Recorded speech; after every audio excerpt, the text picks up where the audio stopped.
Section 2.2.1 Politics of Selecting Decision Makers. Hello, I'm Dr. Adam McKee, and today we're diving into a topic from my book, Criminal Justice, an overview of the system. We're going to explore the politics behind selecting decision makers in the criminal justice system. Now, this might sound a bit dry, but trust me, it's super interesting and really important to understand how our justice system works. So, what do we mean by politics? Politics is the art and science of running a government and guiding governmental policy. In the United States, politics often involves a lot of conflict and debate about policy, and criminal justice policy is no exception. The American political system and the criminal justice system involve the actions of many different groups, including the president, Congress, courts, bureaucracies, interest groups, elections, and the media. These groups also exist at the state and local levels, which means the influence on the criminal justice system is pretty widespread. Elected officials, like the president and members of Congress, play a crucial role in shaping the criminal justice system. Their decisions directly impact how justice is administered.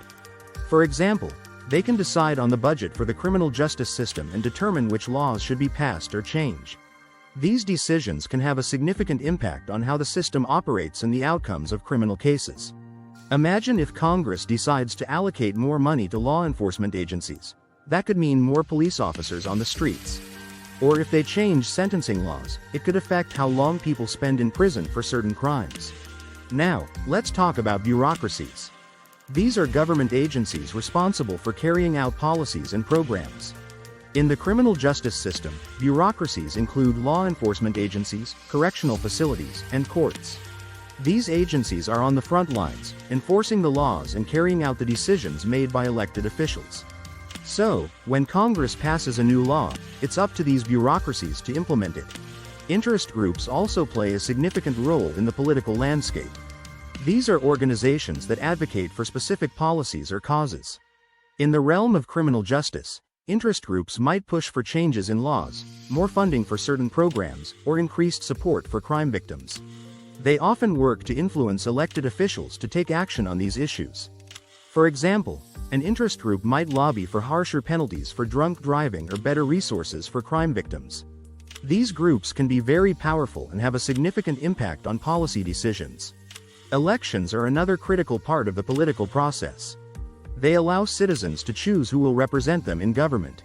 Elected officials, including those involved in the criminal justice system, must listen to the concerns of their constituents if they want to stay in office. This means that public opinion can have a big impact on criminal justice policies. If the public is concerned about rising crime rates, for example, elected officials might push for tougher laws or more funding for police. The media also plays a vital role in shaping public opinion and influencing policy decisions. In the criminal justice system, the media can report on high-profile cases or advocate for certain policies, which can, in turn, influence public opinion and the decisions made by elected officials. For example, extensive media coverage of a particular crime wave might lead to public outcry and pressure on elected officials to take action.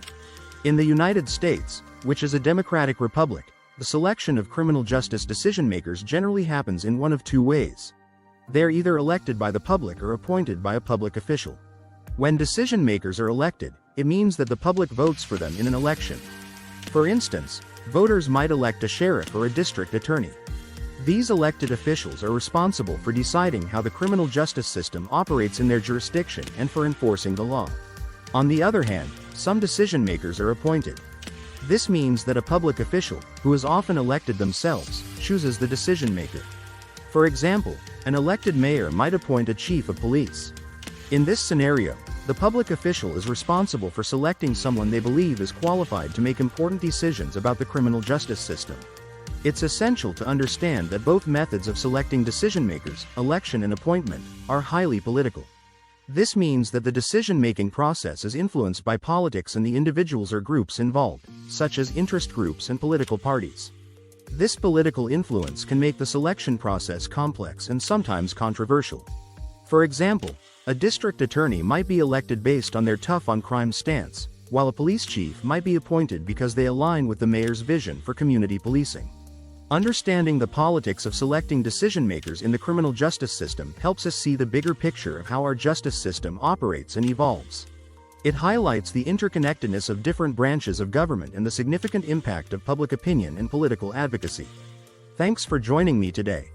If you found this video helpful, don't forget to like, subscribe, and hit the notification bell so you don't miss any future videos. And if you have any questions or topics you'd like me to cover, drop them in the comments below. See you next time.